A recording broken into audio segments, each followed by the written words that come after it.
주신 하나님 말씀 창세기 1장 1절입니다.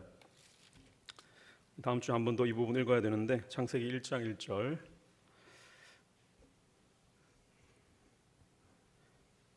한 목소리로 합독하시겠습니다.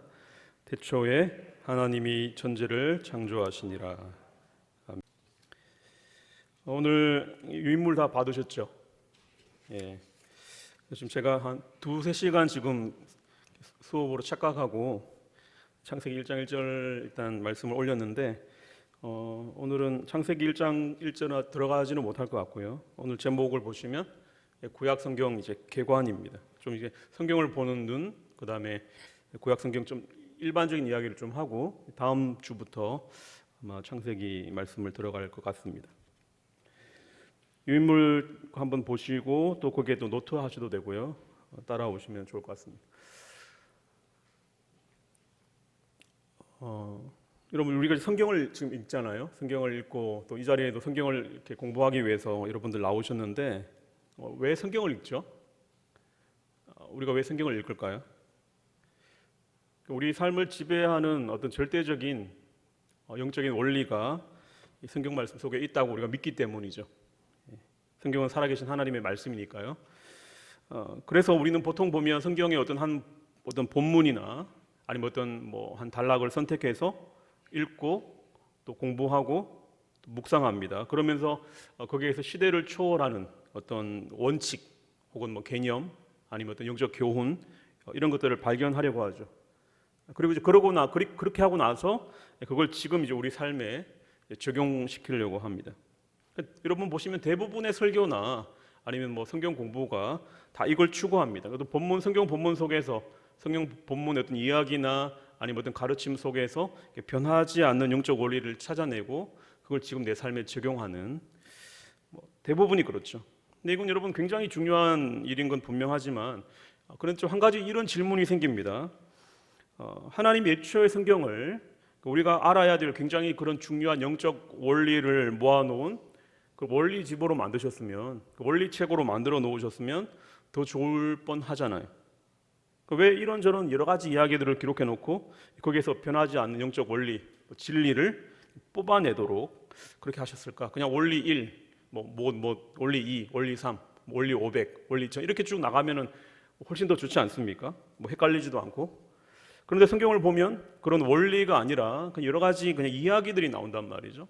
이야기나 아니면 어떤 가르침이 나온단 말이죠. 왜 성경을 그렇게 기록하셨을까?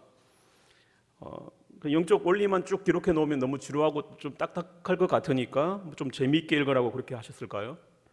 그런데 그렇게 하기에는 이 성경 본문의 어떤 이야기에서 이 영적인 원리 혹은 진리를 이렇게 뽑아내는 이 과정이 너무 힘들단 말이죠. 또 사람들마다 이게 너무 또 차이도 나고 그래서 성경 본문에서 우리가 영적인 원리나 진리를 뽑아내는 것이 맞는데 성경 그 형식은 그렇지 않다. 왜 그랬을까? 이걸 좀 생각을 해보는 거죠. 방금 제가 이제 성경에는 여러 가지 이야기들이 나온다고 말씀을 드렸는데 이걸 이제 내러티브 이야기라고 하는데 성경의 이런 형식 자체가 우리로 하여금 성경을 어떻게 읽어야 되는지에 대해서 좀 가르쳐 주는 부분이 분명히 있습니다. 무슨 말이냐면 성경이 이야기잖아요. 성경 전체를 하나의 이야기로 읽어야 한다는 것이죠. 여러분 그게 성경을 읽는 방식에 보면 1번이 성경 본문에서 영적인 원리 혹은 영적인 교훈을 추출한다, 뽑아낸다. 강해 설교가 주로 그렇고 성경 공부, 귀납적 성경 연구도 다 그런 목적으로 한단 말이죠. 근데 제가 방금 이렇게 질문 드린 것처럼 그러면 성경을 아예 처음부터 원리집으로 만들지 왜 이야기를 기록해 놨을까?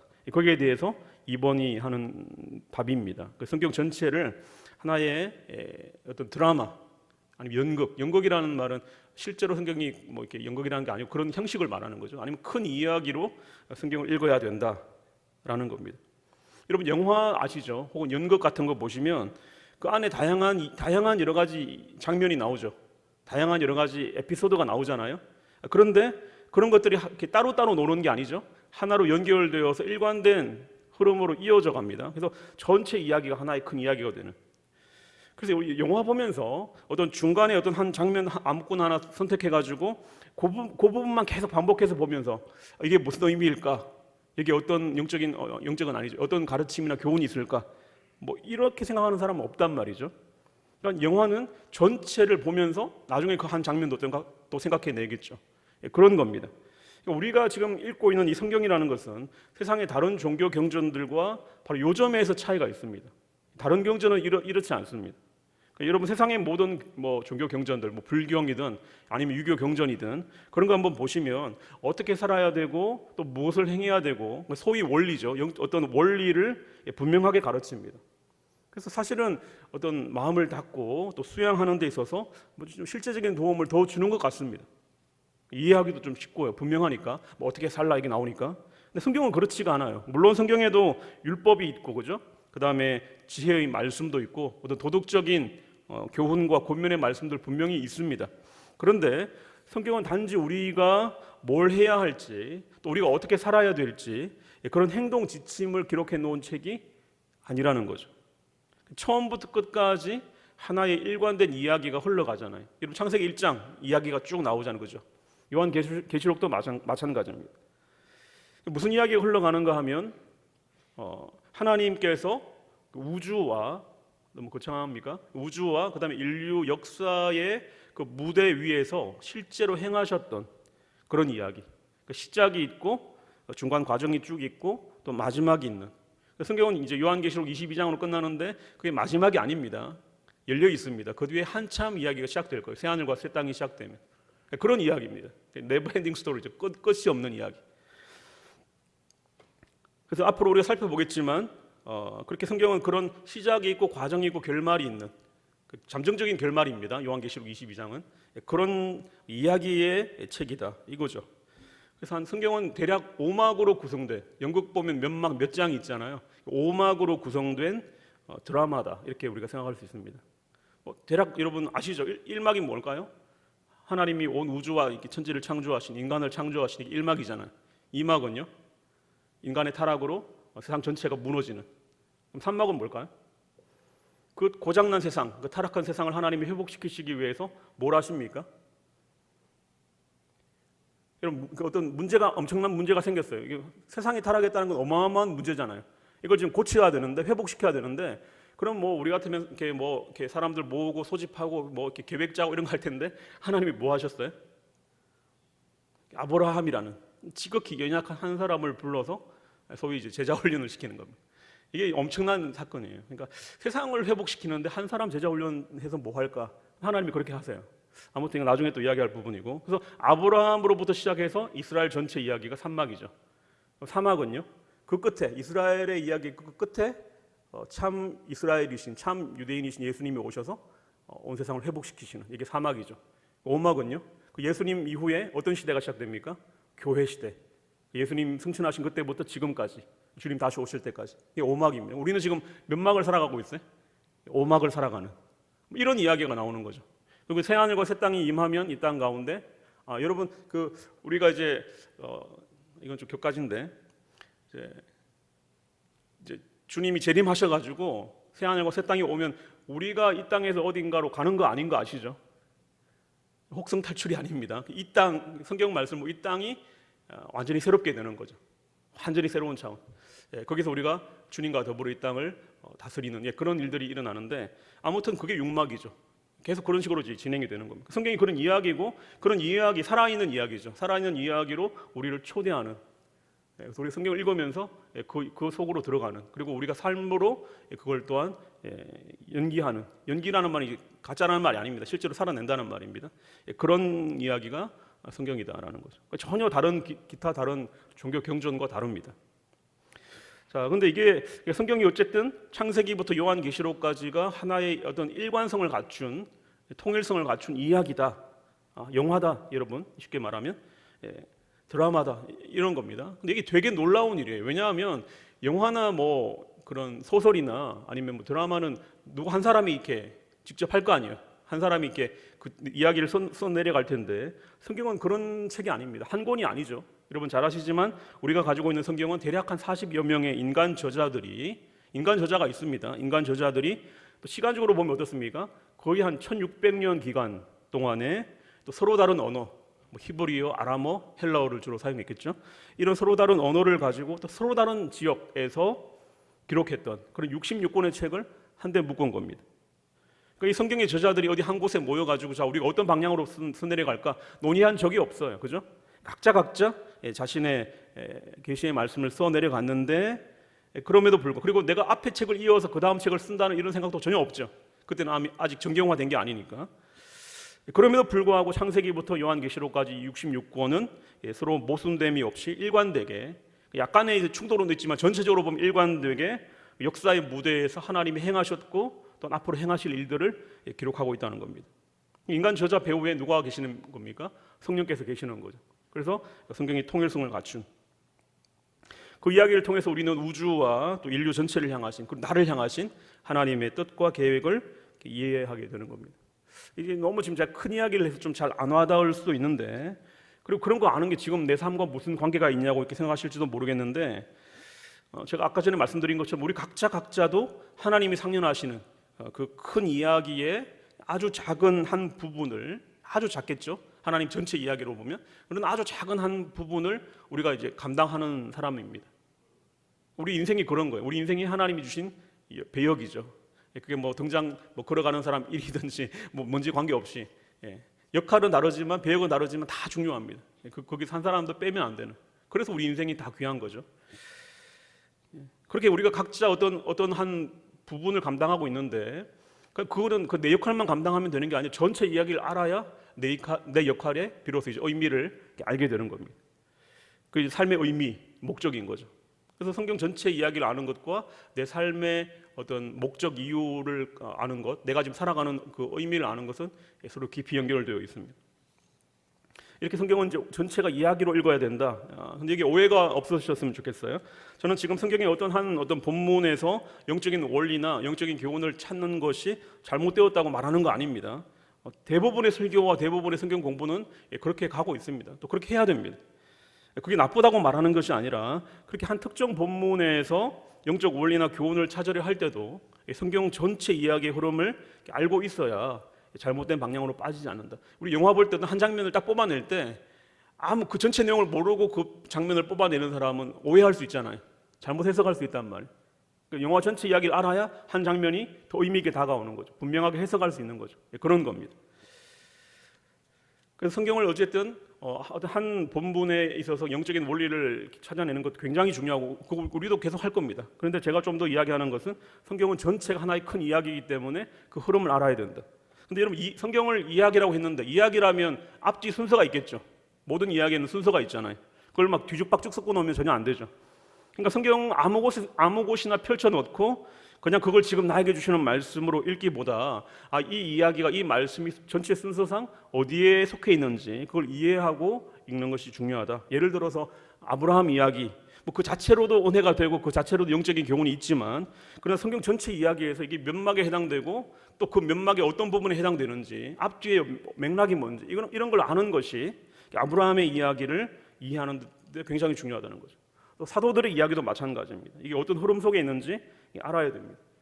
그래서 물론 우리가 이제 성경의 어떤 부분이 내 마음에 와닿아서 그걸 따로 떼내어서 암송하기도 하고 그걸 그냥 묵상하기도 하고 그런 습관 자체는 굉장히 중요합니다. 그거는 너무나 귀한 일인데 그런 때에도 성경 전체의 흐름을 알고 있어야 된다라는 거죠.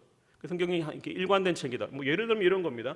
여러분 창세기 2장에 보면 하나님이 천지를 창조하시고 그 천지를 인간이 경영하도록 하나님이 맡기시죠. 물론 하나님과의 철저한 그 관계성 속에서 2장에 보면은 천지를 이렇게 관리하도록 하시는데 뭐부터 시작합니까? 에덴 동산, 한 작은 동산을 하나님 뜻대로 이제 다스리도록 인간에게 맡기시잖아요. 그러니까 정원이 나오잖아요, 그죠? 가든이.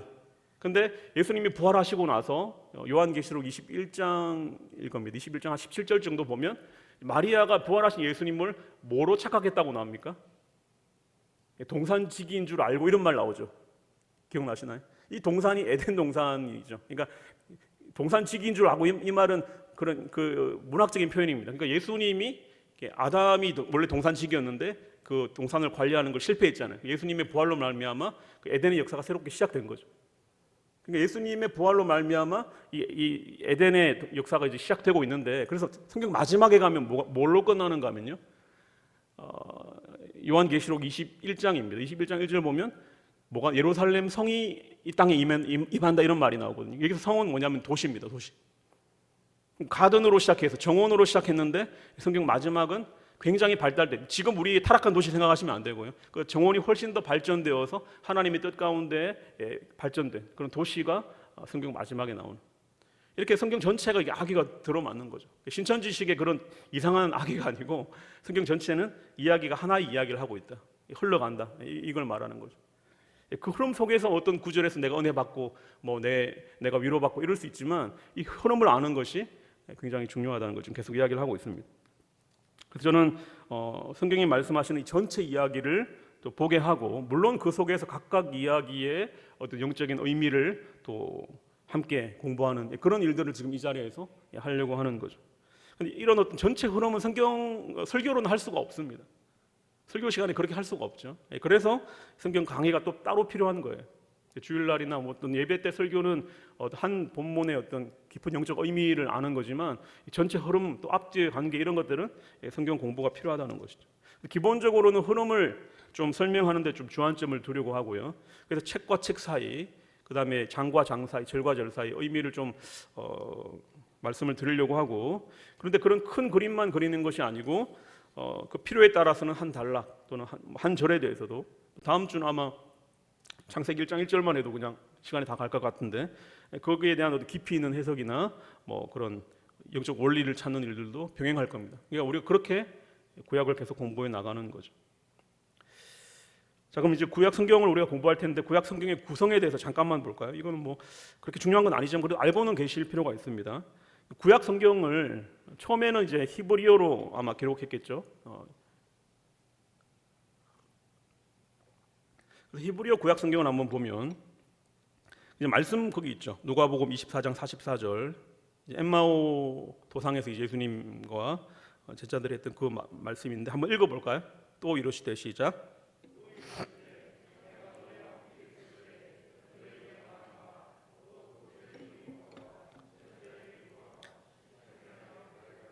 기록된 모든 것이 이루어져야 하리라 한 말이 이것이라 하고. 자, 예수님이 이제 구약 성경, 지금의 구약 성경, 당시로는 성경이죠. 당시 그 성경 전체를 이제 풀어주면서 이게 나에 대한 이야기를 이렇게 가르쳐 주는데, 구약 성경 혹은 그 당시의 성경을 가리키는 표현을 한번 보세요. 모세의 율법, 선지자의 글, 시편 이렇게 있잖아요. 그래서 이제 모세의 율법과 선지자의 글과 시편, 여러분 이게 정확하게 구약 성경 전체를 가리키는 히브리적 표현입니다. 유대인들의 성경, 히브리 바이블이라고 하잖아요. 유대인들의 성경이 정확하게 이 세 부분으로 나눠져 있어요. 밑에 보시면 모세의 율법이라는 말은 율법서죠, 토라. 그래서 창세기, 출애굽기, 레위기, 민수기, 신명기 이 5가지고요. 그다음에 선지자의 글, 선지자의 글은 이제 예언서라고 하죠. 느빔이라고 하는데 전기 예언서, 후기 예언서에서 밑에 그렇게 나와 있습니다. 지금 우리 성경과 배열이 다르죠. 그 당시 유대인들 히브리 성경은 그랬다는 겁니다. 여호수아부터 열왕기 상하 6권, 그다음에 대예언서, 소예언서, 이게 예언서입니다. 그다음에 시편이라는 말은 이제 시가서죠. 성문서, 케투빔이라고 하는데 시편, 욥기, 잠언, 여기는 룻기, 아가, 전도서 이렇게 해서 쭉 뒤에 것까지 역대 상하까지 이렇게 되어 있습니다.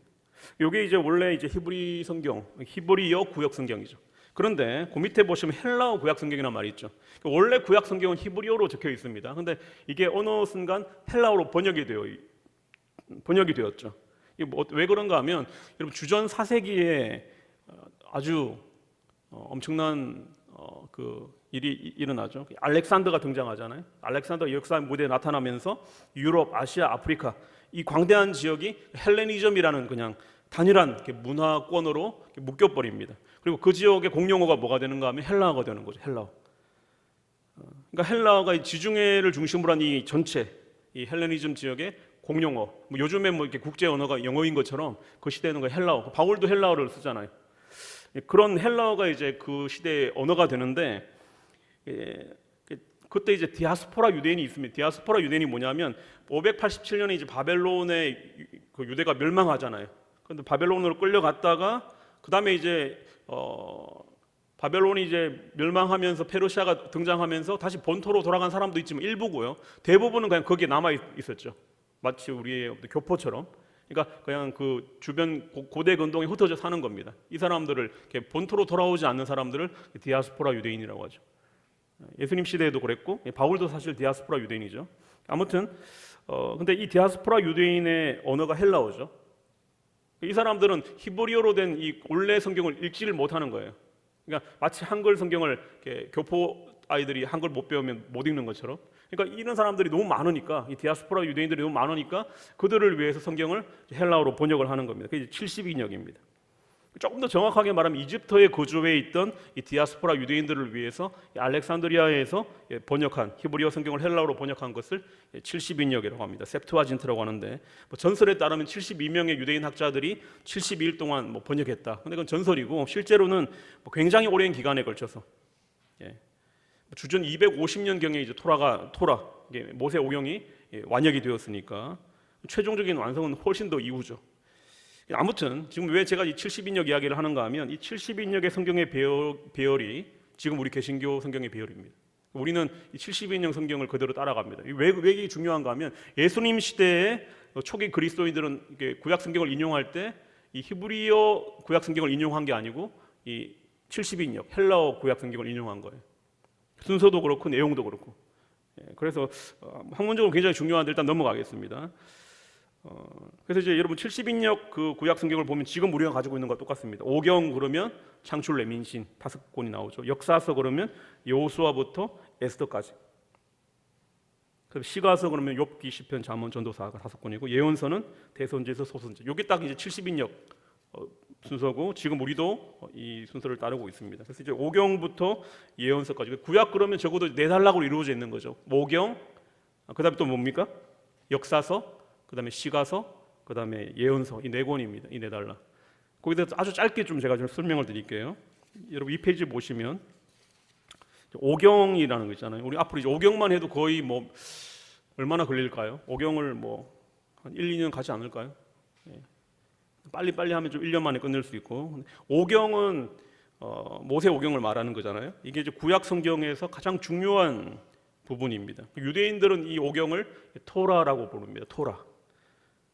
잘 모르시는 분들은 오경, 이 토라를 그냥 구약 성경 39권 가운데 처음 5권, 그 성경 전체, 구약 성경 전체 한 부분이라고 생각하기 쉬운데, 유대인들에게 이 토라는 성경 중의 성경이라고 합니다.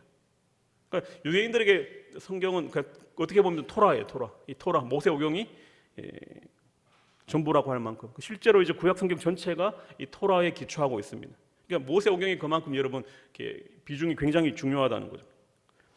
어느 정도인가 하면, 여러분 복 있는 사람은이라고 이렇게 시편 1편이 시작하잖아요. 복 있는 사람은 어떤 사람이 복이 있습니까? 2절 보니까 여호와의 율법을 즐거워하여 그 율법을 주야로 묵상하는 자로다. 맞죠? 이 율법이 토라입니다. 토라를 즐거워하고 토라를 주야로 묵상하는 사람, 그 사람이 복이 있다. 이게 시편 1편의 원래 의미죠. 또 시편에서 가장 긴 시편이 시편 119편인데 176절까지 있잖아요. 근데 이게 여기에 보면은 8개의 단어를 번갈아 가면서 사용합니다. 그러면서 그것을 묵상하고 그것을 삶에 적용하고 그런 자의 복에 대해서 이야기하는데, 그 8개 단어가 나와 있죠. 율법, 증거, 법도, 율례, 계명, 규례, 약속, 말씀. 근데 요 8개의 단어가 우선적으로 가리키는 것도 뭘까요? 토라입니다. 그러니까 지금 유대인들에게 있어서 적어도 이 토라가 얼마나 중요한지를 지금 제가 말씀을 드리는 거예요. 예를 들면 여러분 그런 거 있잖아요. 시편 119편의 유명한 말씀들. 행위가 온전하여 여호와의 율법을 따라 행하는 자들은 복이 있으며, 청년들이 무엇으로 그 행실을 깨끗게 하리이까? 주의 말씀만 지킬 따름이니이다. 내 눈을 열어 주의 율법에서 놀라운 것을 보게 하소서. 내가 주의 법을 어찌 그리 사랑하는지요. 주의 말씀은 내 발의 등이요 내 길의 빛이니. 여기에 나온 이런 모든 것들, 지금 제가 말씀드린 이 말씀, 율법, 계명, 이게 우선적으로 가리키는 것은 토라였다는 거죠. 창세기부터 신명기까지의 말씀. 그래서 그 당시 이 토라를 바라보는 유대인들의 입장이 그런 겁니다. 토라의 말씀을 읽고 묵상하며 그 말씀을 따라 걸어갈 때 그게 우리의 인생의 울타리가 되어서 우리를 안전하게 하고 우리를 생명의 길로 인도한다. 이런 겁니다. 유대인들에게나 그렇지 우리에게는 관계없지 않냐? 그렇지 않습니다. 그래서 이 토라를 알아야 사실 예수님을 알고 하나님 나라를 알 수 있습니다. 그래서 이제 구약 성경 전체가 유대인들에게 당연히 하나님 말씀입니다. 그런데 그 중에서도 특별히 이 토라, 이 모세 오경은 성경의 근본으로 그들에게 여겨졌죠. 어느 정도인가 하면요. 밑에 보시면 이제 예수님 시대 유대인들의 성경 교육이라고 되어 있는데, 뭐 그 당시 성경 교육은 교육 전체입니다. 성경을 교육하는 게. 유대인들의 교육 시스템을 보면 세 단계로 나와 있죠. 벳 세페르, 벳 탈무드, 벳 미드라시 이렇게 되어 있는데, 유대인들 중에 6세에서 이제 10세 어린이들, 이게 우리로 말하면 이제 의무 교육하는 초등 교육인데, 요 이제 6세에서 대략 한 10세 어린이들을 대상으로 지역 회당에서 이제 가르치는 시작을 합니다. 근데 뭘 가르치는가 하면 뭘 가르칠까요? 당연히 토라를 가르치죠. 가장 중요하니까. 토라를 그냥 가르치는 게 아니고 토라 전체를 암송하게 합니다. 이게 불가능할 것 같잖아요. 근데 지금 우리는 이렇게 구전 시대가 아니니까, 그 당시는 입에서 입으로 이제 모든 것들을 전달하는 구전 시대이기 때문에 암송하는 게 가능합니다.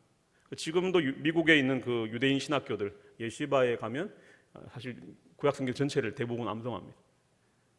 이해가 안 되는데 우리는 어떻게 할까 고민이 될 것 같은데, 아무튼 그렇습니다.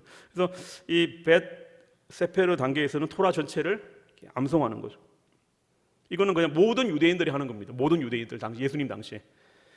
그래서 당시 유대인들에게 토라를 배운다는 것은 뭐 생활에 여유가 있는 사람만 하고 이런 게 아닙니다.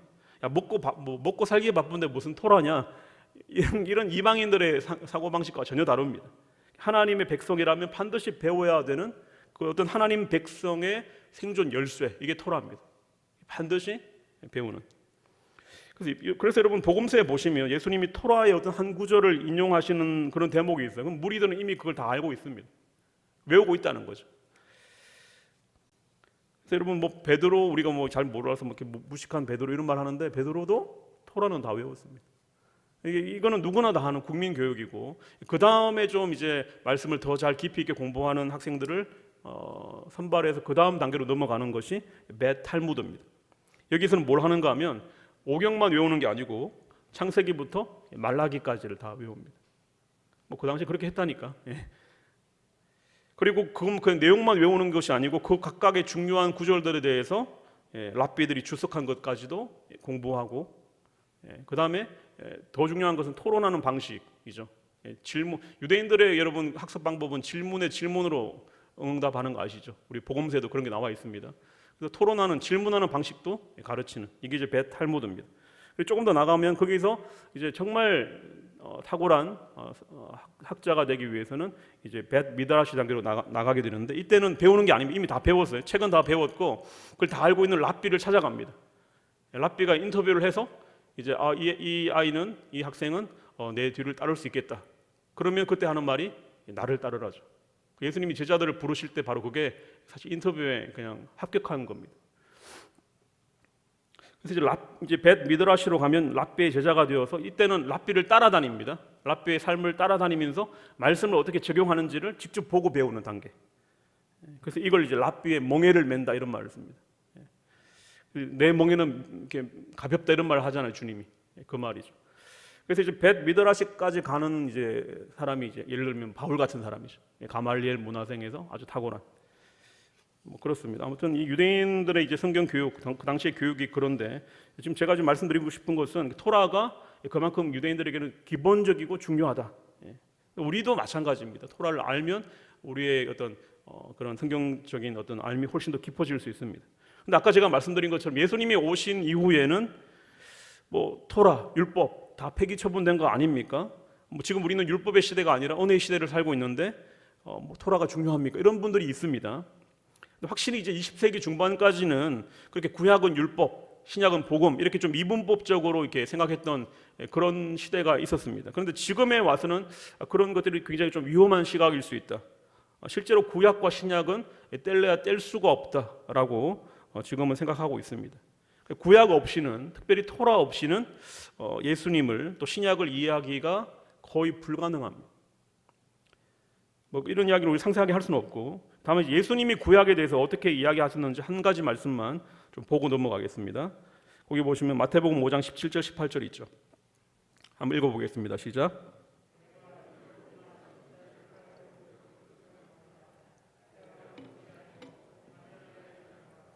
진실로 너희에게 이르노니 천지가 없어지기 전에는 율법의 1.1획도 결코 없어지지 아니하고 다 이루리라. 이 말씀 그대로 예수님은 토라를 폐기시킨 분이 아니고 오히려 토라의 진정한 의미를 아주 분명하게 드러내신 분, 또 토라를 완성하신 분이죠. 사실 예수님 자신이 토라를 완성시킨 토라 자체입니다. 토라가 바라보고 있는 것이 예수님이죠. 이 말은 바꿔 말하면 우리가 토라를 잘 모르면, 모세오경을 잘 알지 못하면 예수님을 제대로 이해할 수 없다, 이런 말도 됩니다.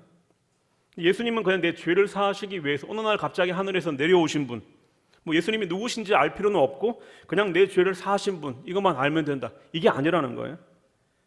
지금 이렇게 생각하시는 분은 예수님과 토라의 연관성을 완전히 무시하시는 분인데, 이런 분은 그 믿는 신앙이 아무리 진실하다 해도 성경의 중심에서 벗어나 있습니다. 조금만 더 가면 이 구원파 같은 이단적인 신앙으로 변질될 수 있는 거죠. 예수님, 우리가 내 죄를 사하시는 분이야, 누군지 언제 오셨는지 뭐 그런 거 관계없어, 이게 아니라는 거죠. 철저하게 예수님 성경을 따라 오셨는데 그 성경이 예수님에 대해서 뭐라고 하는지 우리는 좀 이해할 필요가 있고, 그걸 위해서는 구약 성경을, 특별히 토라를 아셔야 된다. 여러분, 창세기 1장을 모르면요, 창세기 1장 26절에서 28절을 모르시면 예수님이 왜 우리 죄를 사하시기 위해서 이 땅에 오셨는지가 설명이 안 됩니다. 왜 인간의 몸을 입고 오셨는지, 오셔가지고 뭘 하려고 하는지, 왜 우리 죄를 사하시는지, 그 사하심의 목적이 뭔지, 그냥 우리 죄를 사하셔서 우리 영혼 천국으로 데려가, 이게 아니거든요. 예수님이 이 땅에 오셔서 우리의 죄를 사하신 그 목적이 있단 말이에요. 창세기 1장부터 그게 있는데 우리가 그걸 모르면은 우리의 예수님에 대한 이해가 굉장히 얕아질 수밖에 없다는 겁니다. 시간이 꽤 지났네요. 역사서 잠깐만 볼까요? 역사서는 여러분 뭘까요? 그러니까 여호수아부터 엑소더까지인데, 쉽게 말하면 이스라엘 백성들이 가나안 땅에 들어가잖아요. 그래서 살다가, 근데 이제 죄악이 누적되면서 이제 북이스라엘은 언제 망합니까? 아수르에게. 남유다는 바벨론에게 망하잖아요. 그래서 이제 그 바벨론에게 유다가 망해서 포로로 끌려갔다가 이제 바로 이제 70년 만에 페르시아가 이렇게 패권을 쥐면서 다시 유대인들의 본토로 돌아오게 되죠. 돌아와서 그 망했던, 완전히 폐허가 됐던 그 예루살렘을 다시 재건하는, 뭐 이런 이야기입니다. 그러니까 이게 고대 이스라엘 역사의 전부입니다. 근데 이런 이스라엘 역사 전체를 그냥 기술한 것이 아니고, 아까 말했던 이 토라, 이 모세오경의 관점에서 이걸 신명기적 사관이라고 하는데, 이런 모세오경의 그 율법의 기준으로 그 모든 역사를 평가하는 겁니다. 이게 역사서죠. 물론 여기 이제 역대기 상하는 이제 이 오경을 기준으로 평가한 건 아닙니다. 조금 다른 성격인데 그건 나중에 다시 이야기하고, 일단 역사서 그러면 대략 모세오경을 기준으로 해서 고대 이스라엘 역사 전체를 평가한 겁니다. 그 기준이 모세오경인 거죠. 그다음에 이제 시가서는 뭐냐면 우리 시편, 뭐 대표적인 것이 욥기, 전도서, 뭐 잠언 이런 건데, 시가서는 직접 오경을 기준으로 기록된 책은 아닙니다. 오히려 읽어보시면 오경과 잘 맞지 않는, 심지어는 뭐 오경과 조금 대립되어 보이는 그런 내용들도 간혹 나옵니다. 욥기 같은데, 욥기는 뭐냐면은 이 모세 오경, 특별히 신명기적인 관점으로 다 설명될 수 없는 인생의 문제를 풀어 설명한 것이 욥기거든요. 오히려 욥의 세 친구들은 신명기적인 관점에서 계속 이야기하는데 그게 들어맞지 않는 것들이 우리 인생 가운데 있다는 거죠. 그래서 나온 것이 욥기입니다. 아무튼 오경으로 다 설명될 수 없는, 토라로 다 설명될 수 없는 인간 문제를 다루고 있는, 인간 역사와 인간 삶의 어떤 딜레마에 대한 그런 부분을 이야기하는 것이 시가서인데, 물론 오경과 대화를 합니다. 오경을 카운터 파트너로 삼아서 그렇게 이야기하는, 이게 시가서입니다. 그 예언서는 역시 마찬가지입니다. 이거 예언서의 시점은 남유다, 북이스라엘이 이제 거의 멸망의 조짐이 보이기 시작한 그때부터 예언자들이 막 등장하죠. 주전 7세기부터 아모스, 호세아, 이사야, 미가, 이 사람들이 이제 등장하는 것이 예언서인데, 이 예언자들이 그냥 하나님의 영에 사로잡혀서 마음대로 막 예언하는 게 아닙니다. 성경이 말씀하는 예언은 그런 점을 치는 거하고 다르죠. 성령께서 임한다고 막 자기 마음대로 말하는 것이 아니고, 이때도 마찬가지입니다. 철저하게 오경을 기준으로 오경의 어떤 말씀이 기초가 되어서 그걸 가지고 성령께서 임재하시는 하나님 말씀을 선포하시는 것이 예언자들의 예언입니다. 그래서 여기도 마찬가지, 예언서가 그냥 막연한 미래를 이야기하는 것이 아니라 그 당대의 문제를 오경의 관점에서 풀어가는 거죠. 물론 성령께서 역사하셔서 그런 일들이 일어나지만, 그래서 먼 미래의 이야기도 하지만 대부분의 구약 성경 예언서는 그 당시의 문제입니다. 그 당시의 문제, 그다음 임박한 미래, 그런 이야기들이 주로 있는데, 그 기준은 역시 신명기 혹은 모세오경이다라는 거죠. 이걸 앞으로 우리가 좀 살펴볼 겁니다. 오늘은 그냥 이야기만 드리는 건데, 그래서 밑에 보시면 성경은 결국은요, 오경과 역사서, 예언서 요 세 가지가 이제 위에 있고요. 밑에 보면 시가서 이렇게 좀 제가 그림을 그려놨어요. 그래서 이제 오경은 하나님의 계시의 원천이라고 할 수 있고, 그러니까 구약 성경 전체의 뿌리가 되겠죠. 나무로 말하면 뿌리 같은 겁니다. 그럼 역사서는 뭐라고 했죠? 오경을 기초로 고대 이스라엘 역사 전체를 평가한 거죠. 예언서는요, 오경의 관점에서 당대 사회를 진단하고 해석하고 임박한 미래를 이야기하는, 이게 예언서입니다. 이 세 가지는 다 하나님의 계시, 탑다운이죠. 위에서부터 아래로 내려오는 하나님의 계시고요. 거기에 반해서 시가서는 뭐냐면 인간 역사와 인간 삶의 딜레마의 직면에서, 우리 삶의 어떤 모순의 직면에서 오경과 대화하면서 오경을 창조적으로 해석하는데, 여기는 이스라엘의 응답이 훨씬 더 강합니다. 여러분 시편이 뭐 하나님이 말씀하시다 이런 게 거의 없잖아요. 인간의 하나님의 계시에 대한 인간의 응답이거든요. 인간의 기도인데 이게 시가서입니다. 다시 말씀드리지만 오경과 역사서와 예언서는 하나님의 계시적인 말씀을 기록한 책인 반면에 시가서는 그런 하나님의 행위, 하나님의 계시적인 말씀에 대한 인간의 응답을 기록한 책, 땅에서부터 하늘로 올라가는 책이죠. 그래서 여러분 잘 보시면 구약 성경의 중심축은 하나가 아니고 두 개인 겁니다. 하나님이 인간에게 말씀하시는 계시가 하나의 축이라면 그 계시의 말씀에 대한 인간의 응답, 우리의 응답, 이스라엘 백성들의 응답이 또 다른 축인 거죠. 우리가 흔히 이제 성경 그러면 하나님이 일방적으로 계시한 책 이렇게 생각하기 쉬운데, 성경은 하나님의 그런 계시와 더불어서 그 계시에 대한 우리 이스라엘 백성들의 반응을 함께 기록하는, 그런 반응조차도 하나님의 계시의 통로가 되어버리는 그런 책입니다.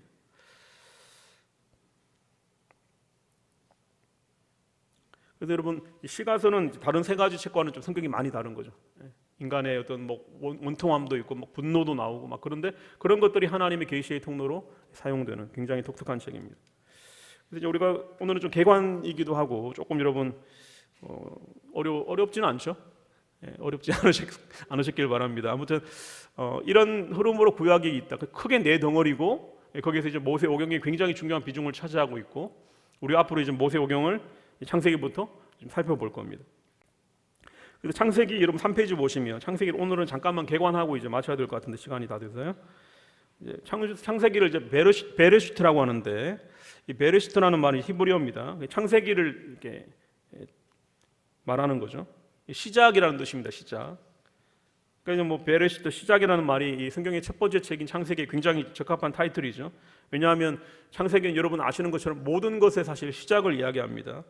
온 우주의 시작, 그죠? 인류의 시작, 그다음 죄의 시작, 가족의 시작, 또 문화와 뭐 산업의 시작, 역사의 시작, 뭐 그런 시작에 대한 이야기를 쭉 합니다. 그런데 이처럼 창세기는 우리가 생각할 수 있는 모든 것의 시작에 대해서 이야기를 하는데 딱 하나의 시작은 이야기하지 않죠. 그게 뭘까요? 창세기는 무엇의 시작에 대해서는 다루지 않습니까? 하나님의 시작은 다루지 않죠. 왜 그럴까요? 당연히 이제 하나님은 시작이 없으신 분, 영원하신 분이기 때문이기도 하고, 그리고 어떤 의미에서 성경은 하나님이 친히 기록하신 하나님의 어떤 자서전 같은 이야기거든요. 여러분 자서전 아시죠? 자서전을 쓸 때 자신이 존재하는지 존재하지 않는지 그걸 입증하려는 사람은 없습니다. 그렇죠? 자서전을 쓰는 그 자체가 이미 그 존재를 입증하는 거란 말이죠. 만약에 여러분 성경이 전적으로 하나님이 아니라 사람이 만들어낸 책이라면 하나님의 기원에 대해서 사람들이 어떻게 했는지 좀 설명을 하려고 했을 겁니다. 하나님이 이렇게 시작하셨다 뭐 이런, 인간이만, 보통 대부분의 신화들이 그렇단 말이에요.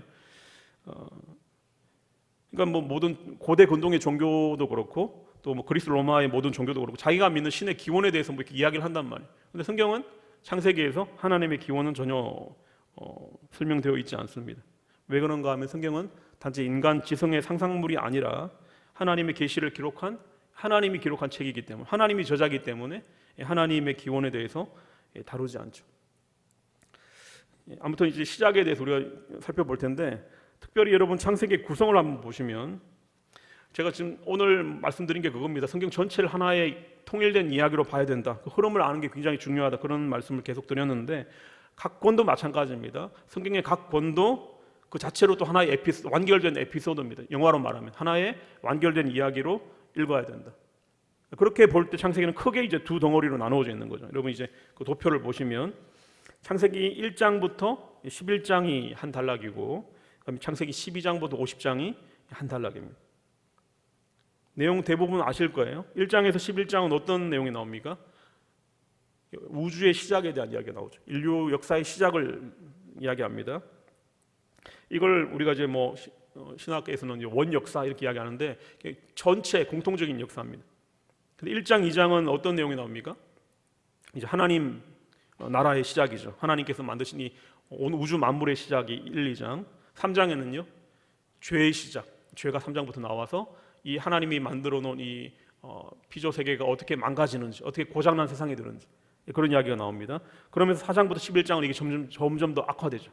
그래서 마지막 11장 가면 그 점점 악화되는 것의 정점에 뭐가 있습니까? 바벨탑 이렇게 나옵니다. 그렇죠? 가장 완전히 이렇게 망가져 있는 세상이 바닥까지 갔을 때 12장에 뭐가 일어납니까?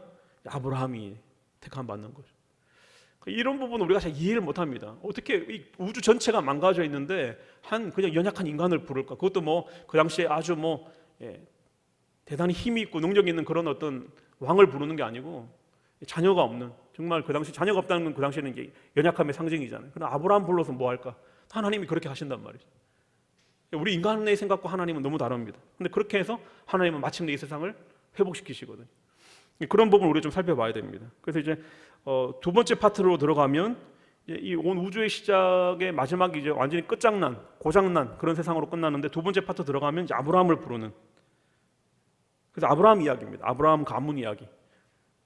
그래서 이제 12장에서 25장은 아브라함, 25에서 27장은 이삭, 28장에서 36장은 야곱, 마지막은요 37장에서 50장은 유다와 요셉. 유다가 되게 중요합니다. 유다와 요셉.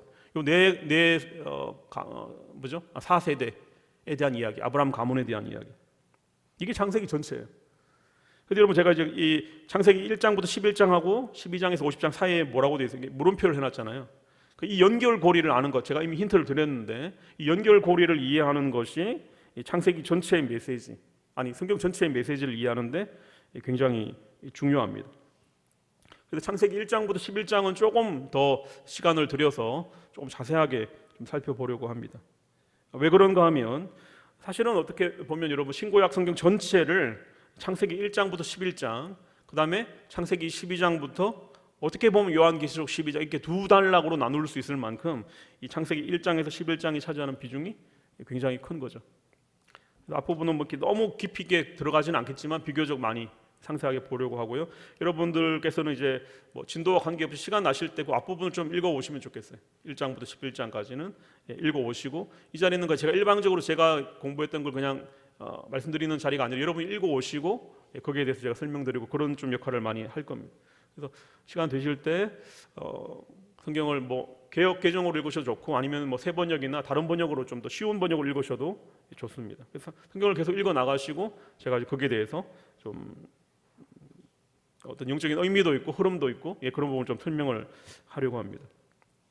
이제 시간이 다 됐네요. 오늘은 그냥 구약 성경 개관의 차원인데 이런 부분에 대해서 우리가 좀 앞으로 공부를 하려고 하고, 특별히 오늘 여러분 조금 기억하실 것은 성경 전체가 하나의 큰 이야기다. 하나의 살아있는 이야기고 이미 하나님께서 그 이야기를 통해서 행하셨던 것들을 우리가 알아야 되고, 또 거기에 이미 우리가 지금 초대받고 있고 우리도 그 이야기를 써가고 있다. 그것 여러분 좀 기억하시고요. 그 어떤 이야기를 우리가 살아내는 데 있어서 특별히 앞에 이야기를 아는 것, 그 이야기를 알면서 성령께서 그 이야기를 통해서 역사하시는 것이 지금 우리가 우리의 어떻게 보면 어떤 역할이죠. 우리의 어떤 하나님께서 주신 그 사명을 감당하는 데 있어서 굉장히 중요하다. 이것까지도 좀 아시면 좋겠습니다. 대부분은 우리가 이제 성경 말씀 읽을 때 영적인 의미, 원리, 이런 의미가 있었구나, 이걸 내 삶에 이렇게 적용하자, 이렇게 갔단 말이죠. 그와 더불어서 우리가 좀 균형을 맞춰야 될 부분이 성경 전체를 이야기로 알아가는 것. 또 한 가지가 더 있습니다. 일부분만 말씀드리면 지금 두 가지를 말씀드렸죠. 크게요. 성경 본문에서 원리를 뽑아내기, 내 삶에 적용하기. 또 한 가지는 성경 전체의 흐름과 이야기를 아는 것. 근데 또 한 가지가 있습니다. 이건 앞으로 뭐 다음에 할 부분이죠. 우리 소위 큐티라고 하는 거죠. 큐티는 뭘까요? 큐티는 본문에서 영적 원리를 뽑아내는 게 아닙니다. 큐티의 핵심은 뭐냐면 성경 말씀의 어떤 아주 작은 한 말씀을 가지고 내 내면을 돌아보는 겁니다. 큐티의 핵심은 교훈 찾기도 아니고 적용도 아닙니다. 사실은 나중에 말씀드리겠지만 그걸로 내 생각을 비추어 보고 지금 내 감정 상태, 내 어떤 삶의 형편을 이렇게 비추어 보는, 나를 돌아보는, 이걸 이제 반추라 그러거든요.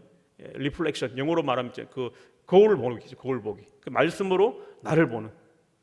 이건 앞에 두 개가 또 다릅니다. 앞에 그 영적 원리를 뽑아내는 것, 성경 전체 흐름을 아는 것, 이건 아무리 해도 이 큐티는 또 다른 겁니다. 그래서 그 말씀을 나에게 비추어 보는 것, 나를 보는 거죠. 이게 예수님을 오래 믿어도 자기를 보는 거에 너무나도 이렇게 미숙한 분들이 많습니다. 오히려 초신자들이 또 이걸 잘하기도 하고, 그러니까 말씀으로 이렇게 말씀에 내가 숨는 게 아니고 말씀의 빛으로 나를 비추어 보는 거죠. 그걸 가지고 하나님과 이야기하는, 이게 또 큐티인데, 이건 또 다른 방법입니다. 이 세 가지, 크게 보면 이 세 가지가 함께 어울려서 우리가 하나님 말씀을 배우고 또 적용하고 또 살아내는, 주로 이제 잔다리 우리 성서학당에서는 주로 앞에 두 가지 방법을 많이 사용을 해서 하나님 말씀이 어떤 의미인지를 살펴보는 그 부분에 집중할 거고, 나중에 이제 말씀을 묵상하고 그걸 나누는 것은 사실은 소그룹에서 해야 될 부분입니다. 우리 교회 건강한 소그룹이 세워지면 그런 일들이 진행될 겁니다. 그래서 여러분, 이런 부분에 대해서 함께 좀 같이 좀 기도해 주시면 좋겠습니다. 이게 그냥 단순한 강의가 아니라 이런 강의 가운데 성령께서 역사하셔서 여러분들 가운데 임재하시고 또 말씀을 여러분들 가운데 열어주시고, 또 특히 그 말씀에 우리가 또 붙들리고, 이런 일들을 통해서 우리 삶의 변화가 일어나고 또 하나님의 말씀대로 살아낼 수 있는 능력이 부어지고, 그런 일들이 있는 거잖아요.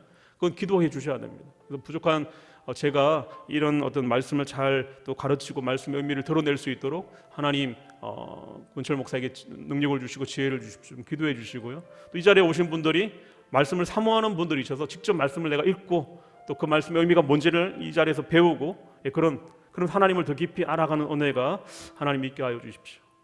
그래서 우리 지난번 계속 말씀을 드린 것처럼 이 자리가 정말 하나님의 그 진리를 배우고 깨닫고 또 결단하고 또 그렇게 삶으로 살아내는 그런 영적인 자리가 되게 하여 주십시오.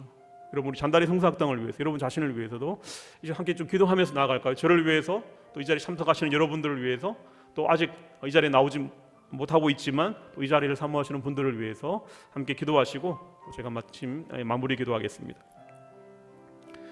사랑하는 아버지 하나님, 저희들을 사랑하여 주셔서 또 말씀을 하나님 배우고 또 말씀의 의미를 깨닫고 특별히 성경 전체의 그 영적인 흐름을 볼 수 있는 또 자리를 주시니 감사를 드립니다. 우리 잔다리 성서학당을 하나님께서 사랑하여 주시고 복 주셔서 이 자리에서 우리가 성경 전체를 보는 눈이 열리게 하시고 또 진리를 깨닫는 하나님 또한 마음의 눈도 열려지게 하여 주시고, 정말 하나님 우리의 마음이 말씀으로 뜨거워지는 그런 은혜를 허락하여 주시기를 간절히 원합니다. 아버지 하나님, 특별히 이 말씀은 그저 주고 있는 말씀이 아니라 정말 하나님께서 역사하셨고 또한 지금도 일하시는 그런 살아있는 이야기로서의 말씀인데, 그 이야기 가운데 우리가 초대받게 하시고 또 우리의 삶이 또한 하나님의 그 큰 하나님 드라마의 또 작은 한 부분이 될 수 있도록 주께서 역사하여 주시고, 우리가 말씀을 배우고 또 말씀을 깨닫는 가운데 우리의 삶의 원동력이 또한 될 수 있도록 주께서 인도하여 주시기를 간절히 원합니다. 부족한 종에게 지혜와 능력을 주시고, 이 자리에 참여하시는 모든 우리 서교동교회 성도님들,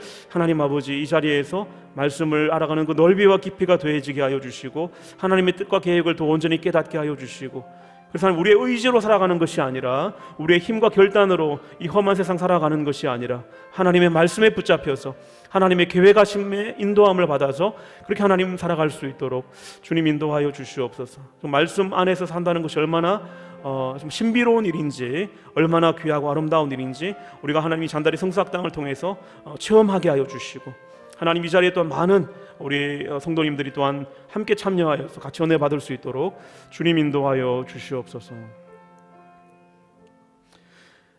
아버지 하나님, 감사합니다. 또 3일 밤 피곤하고 또 지친 상황이지만 그런 하나님 사모하여서 또 말씀을 사모하여서 이 자리에 하나님 우리 서교동교회 성도님들이 참여하셨습니다. 하나님께서 우리 서교동교회 성도님 한 분 한 분을 축복하여 주시고 위로하여 주시고, 비록 하나님 몸은 피곤하지만 그 심령이 하나님의 영으로 하나님의 말씀으로 충만하여서 정말 회복되게 하시고 새 힘을 얻게 하여 주시고, 또 남은 3일도 주님 은혜 가운데 잘 감당할 수 있도록 주님 역사하여 주시옵소서. 아버지 하나님, 우리가 하나님 말씀을 배워가는 그 기쁨을 알게 하여 주시고, 특별히 이 하나님의 그 살아있는 이야기 가운데 지금도 우리가 초대받아서 하나님 초청받아서 또 그 이야기를 써내려가고 있는데, 하나님께서 우리를 사용하여 주셔서 하나님 정말 우리의 삶이 주님 안에서 복되고 아름다운 삶이 되게 하여 주옵시고, 우리를 통해서 하나님의 그 큰 이야기가 또 아름답게 또 하나님 또한 진행되어져 가게 하여 주시고 우리 각자에게 그런 귀한 사명, 귀한 역할이 주어졌음을 깊이 깨닫고 주님과 동행하며 나아가는 사랑하는 우리 모든 성도님들 되게 하여 주시옵소서. 돌아가는 길도 하나님께서 지켜주시고 이 밤도 주님 안에서 평안하게 하시고 모든 피로를 온전히 회복시켜 주시옵소서. 감사드리며 예수님 이름으로 기도드립니다. 아멘. 주님 가르쳐 주신 기도로 함께 기도하시겠습니다.